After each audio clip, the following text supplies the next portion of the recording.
Hey, what's up, guys? It's your man Daz, and I'm here with my man Petzergling, and this is the third MSL broadcast. It's the third game between Savior and Upmagic.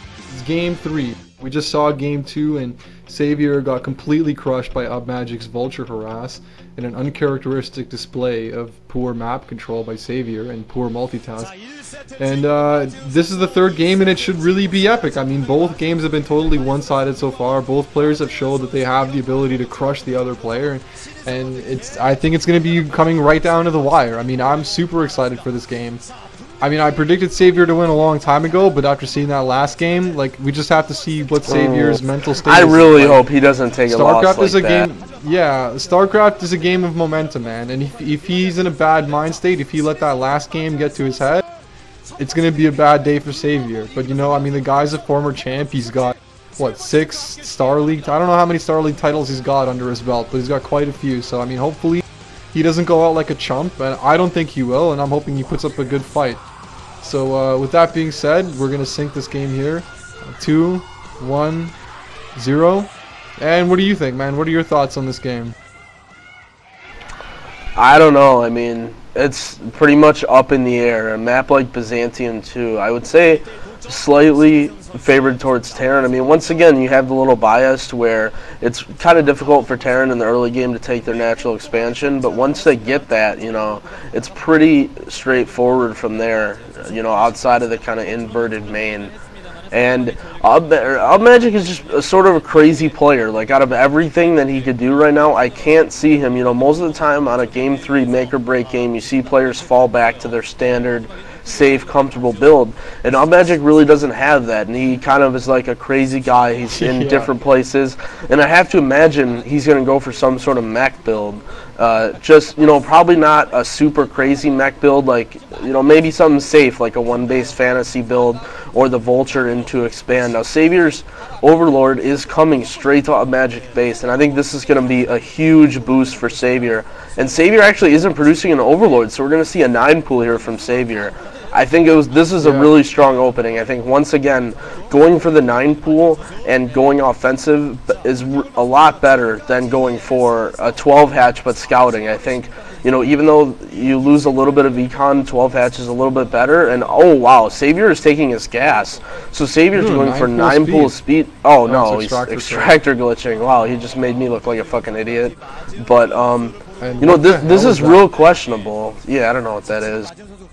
But you know what's really questionable, Daz, is that in that position in the upper left, you can wall that ramp in with a barracks and a supply depot. And most of the time, when you see players go for a mech build, they wall in at the ramp. And so, I mean, he's gonna build his barracks. This isn't a 14cc. Is this a 14cc again? It looks oh my God, he is dead. He is dead. Oh GG. no, he's doing a 14cc. Good oh no, that's awful. Oh wow, that really sucks. I feel sorry for Upmagic.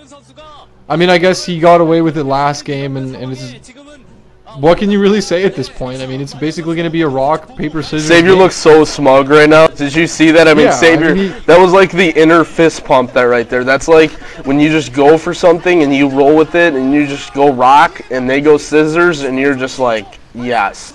Yeah, like, I hate to call StarCraft like that. I mean, it's a real creative move from Upmagic. I mean, he's a strategical genius. I mean, going for 14cc twice in a row, I think partially he got unlucky here. But, I mean, you have to expect with a player like Upmagic that Savior's going to go for a pool before Hatcher. I mean, that's just standard, especially on a map like this where you can build in the middle. And GG. I mean, what else can you say?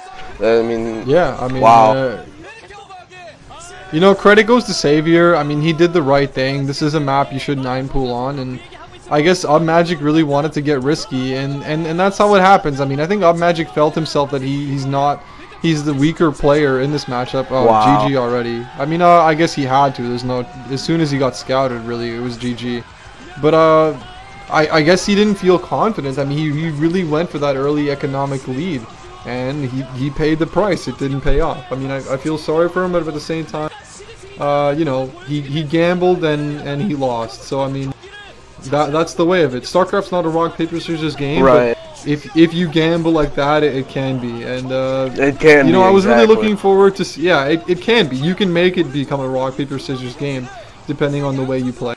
And that's what Upmagic did, and unfortunately, Hugh went rock and fucking Savior went paper, so what can you really say about that? I mean, I was hoping to see a better game, but I guess you can say the right player won, so I don't know, I picked Savior 2-0, didn't I? So I was one off, but still, Savior won. I'm glad to see him go through, but I still gotta feel a little bad for Upmagic. You know, I guess a little bit of compensation. I mean, keep in mind, though, Savior's a very strong ZVP player. ZVZ is definitely not scrappy, and neither is, you know, he proved that his ZVT is at least okay. You know, it really wasn't a true test, I don't think, you know, any of these games. He played somewhat solid, especially in the first game, but I think Savior is a lot more of a contender to go far in the MSL than Upmagic is. I mean, I can see Upmagic beating Zergs, but once Upmagic runs into a player like Stork or Jangbi, I mean, he's pretty much going to have to go back to the heroin. I mean, there's absolutely nothing that he could do against a player like Jangbi or Stork. I mean, even a I'm not going to say mediocre because Freeze PvT is actually extremely good too, but even a non-PvT Protoss, even though all the Protosses in this MSL so far have been dominating Terrans, you know, I don't even think he would stand a chance against a player like Tempest or Dr. K. So, you know, at least a player who won out of this match. Well, I don't know. I mean, he's Upmagic. Have you seen his TVP? Like, you know, I don't want to bash him, but I guess I don't want to make fun of Upmagic. I mean, he's peacing out. But so Savior's moving on, and I'm not even going to look to see who he's playing next. You guys can check out the brackets on the site. We're going to update it in a few days, but you can see at least who the winner if he's playing next. And you know what? Well, as much as I want to sit here and watch Savior Upmagic, I mean, it's done. And I mean, our only chance pretty much is we got to move on to Flash and Lita, which it's you know, it's nothing to be ashamed of. I mean, that's going to be an awesome series as well, and I can't wait for that. So, any last thoughts before we move on? No, man. I think both games were pretty clear in what happened. I mean, Savior is the better player overall, and he advanced. And what more can you say? I'm excited to see Savior play.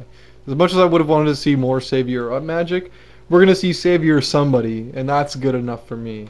And so let's just move on to the Lita Flash game, another exciting game, and we'll see you guys there. Peace out.